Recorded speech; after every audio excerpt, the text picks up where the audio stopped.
"Quit making squishes in your sandwich," she scolded him. Michael looked at Summer. "Why are you so mad?" he asked. "Mad? I'm not mad, Michael. Why should I be mad? My entire summer vacation is completely ruined, but that shouldn't make me mad, now should it?" Wide blue eyes stared at her. They were replicas of her own. Although they looked very much like sister and brother, Michael's hair was the color of the carrot slice he was stabbing into his sandwich, while Summer's hair was a golden blonde. "Quit staring at me and eat." Summer was in a rotten mood. "Life is the pits, Michael. Regina finally got her dad to let us work at the pizza paddle he owns, and now I have to stay home with you and Grandpa. Why am I sitting here trying to discuss my problems with a 3-year-old? Summer suddenly asked herself. Good grief, she was getting as strange as the rest of her family. And they were strange. She had come to that conclusion years ago, even before Grandpa had moved in with them. She loved all of them dearly, but sometimes their behavior embarrassed her. Her father put in long hours at his flower shop and truly seemed to enjoy his work, but, honestly, sometimes their house looked like the city botanical gardens. He told her he brought home only the plants that needed special attention, and she could understand that, but did he have to talk to them? Every day as he watered and fertilized them, he moved from one to the other, offering praise and encouragement. If people outside her family observed this ritual, Summer was confident they'd think he'd lost his mind. Her mother, on the other hand, was so busy trying to keep up with the family and the house and the shop that she sometimes tended to be a little absent-minded.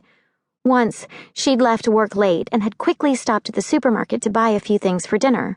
When she arrived home, she turned to retrieve the bags from the back seat of her car, only to find that they weren't there.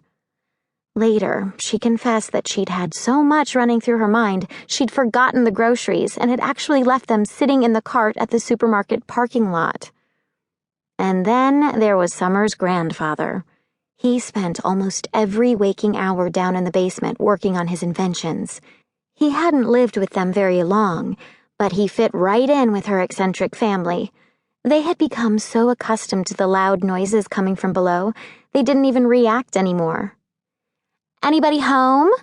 The call from the front door interrupted Summer's thoughts, and the high-pitched voice of Regina Morgan, her best friend, brought a smile to her face. "Come in," Summer yelled. "We're in the kitchen." Regina bounded into the room, but didn't stop until she was hunting through the refrigerator. "Hungry?" Summer teased. It was a joke, of course. Regina was always hungry. Regina shrugged a reply. She crossed over to the kitchen table with an apple in one hand and a can of grape soda in the other, and plopped down with all the grace of a skinny giraffe. "Hi, Mike. Summer, I just got back from my checkup at the doctor's, and I grew another inch," Regina mumbled between bites of apple. "I'm going to be an Amazon, I just know it." "No, you're not," Summer said with heartfelt sympathy. She knew how awkward Regina felt about her height and wanted to help her feel better. After all, they were best friends. "When the boys catch up with you..." "Summer, I measured 5 feet 8.5 inches. She visibly winced at the admission. "Maybe I should try out for the boys' basketball team." "Don't be silly. You'd kill yourself. There isn't a coordinated bone in your body," Summer replied with complete honesty. She knew she wasn't hurting Regina's feelings. They were too close. Besides, it was the truth. "Anyway, you're going to be a model, remember? And it's good for models to be tall and thin, and flat-chested," Regina supplied, "which I most definitely am. Let's change the subject. This is depressing. Where is everyone? It's actually quiet."